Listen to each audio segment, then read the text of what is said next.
Donnie and Dolly. The team is supported by ableauctions.ca. Closing your business? We can help.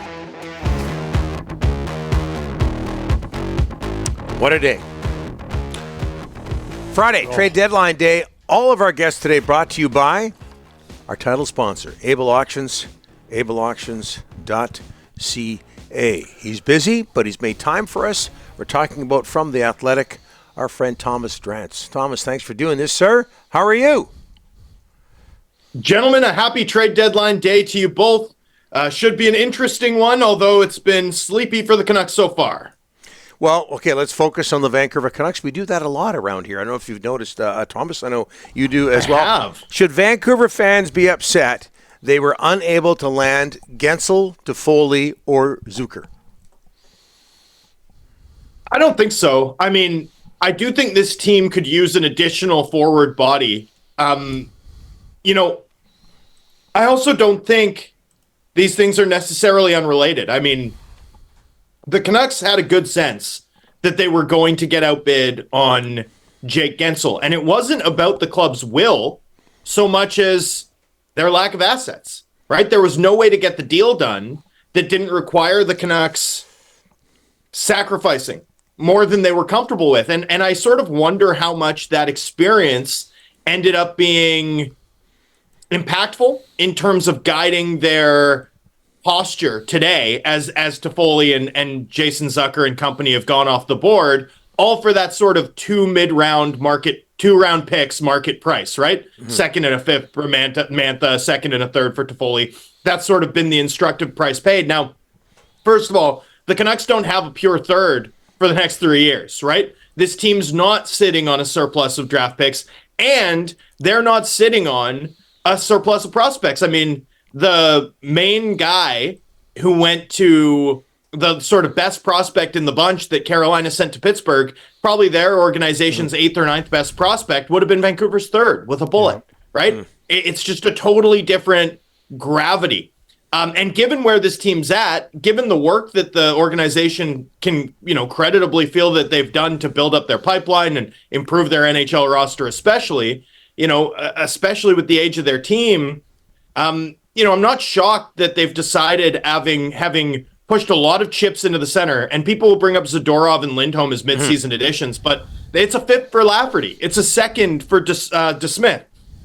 It's a first and a second for Hronek, right? I mean, the moves might not be coming today, but before anyone describes this as a deadline, should the Canucks continue to be quiet through noon, I think it's worth reflecting on just how many assets the team has already spent to build a team. And guess what? They're first in the Pacific, right? With a bullet at this point after the results of last night played out. It's gone pretty well. I can understand why they'd maybe dial it back a little bit at the 11th hour.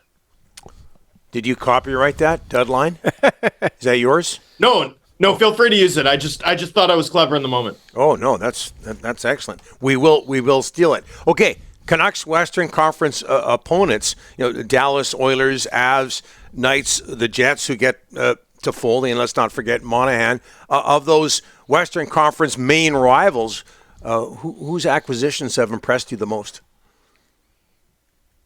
I mean, if you include Logan Stankoven, I'd be tempted to pick Dallas, right? I mean, I think that's a team that's had a real, punch in the arm with the contributions that young man's been able to bring. That young British Columbian has been able to bring to their lineup. But, short of that, I'd have to answer the Colorado Avalanche, right? I mean, I think Middlestat's a bit of a question mark, but he's a huge upgrade in terms of stylistic fit and skill level over what they were getting from Ryan Johansson. Bowen Byram's an incredible player. Loved seeing him destroy his Buffalo Sabres debut, but the fit there wasn't working out for the Avalanche this season, and Sean Walker is a really good piece, like a really fast, smart defenseman who fits exactly how they want to play perfectly. I love Yakov Trenin, big fan of Brandon Duhaime. I think they really bolstered the bottom six as well, and I look up and down that lineup and think, man, there's a real chance that they might be able to score even on those minutes that Nathan McKinnon's getting a breather, which hasn't been the case for them, certainly wasn't the case for them last playoffs against the Seattle Kraken. It hasn't been the case for them for too much of the season, but now I'm looking at that group and thinking, man, they might have some real depth, some real answers even when their top 5 guys aren't on the ice. So I think they did the best job improving overall. I like the work of Winnipeg, right? I mean, Monahan's been a great fit, way better than I expected. And then Toffoli, adds another power play weapon. I think really picks at one of their biggest weaknesses.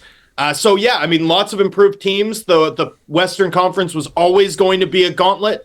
I think that's become undeniable over the course of the past 72 hours or so. And yet, my sense of it, Donnie, is all along, even throughout Wednesday, as other teams were loading up, I think the Canucks feel pretty confident that they don't need to make a reactive move just to keep up with the Joneses. Like, I think the Canucks believe, and I don't think it's unfair. I think it's hard to argue with, especially after what they did to LA and Vegas this week, that if they play their game, they've got a shot against anybody. And again, I think that's one of the reasons, one of the things that will drive this team to be, at least a little bit circumspect, at least a little bit careful, at least a little bit deliberate in their approach to the final hours before the deadline passes. Thomas, I was going to say to you, 1 point out of first place overall. They're on pace for 112 points, second best in franchise history. Unreal. Is there something to be said about, hey, show these guys that have got you to the deadline with the second best record in the NHL, have some belief in these guys? I mean, I think there is a real reason to do that overall. But, oftentimes teams can add without subtracting, right? I think one thing that's sort of interesting is, this team has shown a lot of faith in their guys, even guys like Mark Friedman and Neil Zaman, who weren't placed on waivers this week, right? Yeah. I mean, that's a show of faith to some guys who played some big minutes for them. I think at this point where the club's positioned with, about 125K in cap space or something like that, you can make it $1 million if Vasily Podkolzin goes down. It's really hard, given this club's position, to do more stuff without subtracting from this roster. And I find it hard to make the argument that this team should subtract from their roster, even those fans yelling at their TV, Ilya Mikheyev! Guess what? That guy's probably going to bounce back next season once he's got more months between him and the surgery to repair the ligament tear that he suffered a year ago. That's the Sean Walker effect. That's the Patrick Kane effect. Give this guy time to heal, and you're going to see the same player that the Canucks tried to sign and kind of never got because he tore his ACL in his preseason debut. It's hard for me to make the argument that anyone should be subtracted from this team given the way that they played. And yet if the Canucks are going to make the sorts of moves that I think fans are clamoring for on this most excitable of days on the NHL calendar, it probably does require some subtraction at this point. Isn't it? One thing I've learned this week with the Canucks, when you go big fish hunting, you better have a good prospect pool, Thomas, and you better have draft capital because they didn't have either of those, and that's why they didn't get a lot of the big names this week. Well, they spent it, right? I mean, the Canucks. Now, that's not criticism, right? Because the Canucks have. But it would have been nice. The Canucks. Yeah, but the Canucks used their draft capital to bolster this NHL roster, and it's hard to argue with the results, right? I mean, it's not as if they've used it wastefully. They've used it on, what could be like a 30-point improvement year over year in the standings. I mean, that's unbelievable. So, but I mean, it's a big difference between the Carolina Hurricanes, who make 8 or 9 picks a year, right, and have hit enough times that you've got, this late second round pick, but he's got 55 points in 56 games in Liga at the age of 20. And here's this other second round pick, and he's a 21-year-old centerman in the American League, 0.75 points per game. That a fourth round pick who's point per game at Wisconsin. I mean, those aren't just picks you've made. Those are picks you've made that have then tracked well, that when Pittsburgh, a team that's got very unique priorities, right, is looking for guys who maybe can contribute to our NHL roster in a couple of years, Carolina has a bevy of them. It's really hard to even come up with an analogous Canucks package, right? I think it would be something like Elias Pettersson, Aatu Ratu, and I don't know, one of their fifth best forward prospect, maybe Baines or something, plus Garland, plus a second, plus a fifth. You can understand why Jim Rutherford would balk at that, right? Even these seconds and these thirds, again, the Canucks don't have a third that's not conditional until 2026. The Toffoli price might seem meager, But when you consider that the Canucks would have had to add another mid-round pick into it for double retention purposes, and that they've already traded their second this year, don't have a third through the next 3 years, you can understand why the Canucks are thinking like, hey, the next time a Gensel situation occurs, Pettersson and Hughes might still be in their 20s. We need to have enough. We need to have enough stuff that we can win that bidding, as opposed to spending it now on a plan B. And very quickly, Thomas, as we switch gears somewhat, but still focusing on the Canucks, they knock off Vegas 3-1 last night in Nevada, so they sweep the 3-game road trip. They give up just 3 goals in those 3 games and only took 4 penalties. What did you see?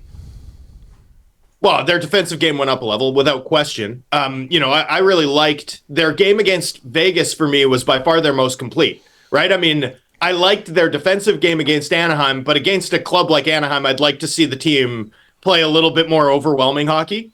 That game against LA, I loved the structural play for 55 minutes. I liked how they took over the second period a little bit, but I also thought you saw some errors. I ultimately thought that the Kings bet, which is that if we make this a low event game, this team's going to make a couple mistakes and we're going to get some really high quality chances. You saw it in the third period. They had 2 2-on-1s and hit a post. In some ways, the Kings' game plan worked against the Canucks, but they missed their shots. They didn't punish the mistakes that the Canucks made. But then last night against Vegas, they just overwhelmed this Golden Knights team that is absolutely reeling, right? And this Golden Knights team might be in actual trouble to make the playoffs. Everyone's worried about their LTI shenanigans. And it's that looked to me like a team that misses Mark Stone desperately. Desperately. But that doesn't take away from from how Vancouver controlled that game, limited Vegas's chances. That third period was about as well as you can play. I mean, that's a really good Vegas team.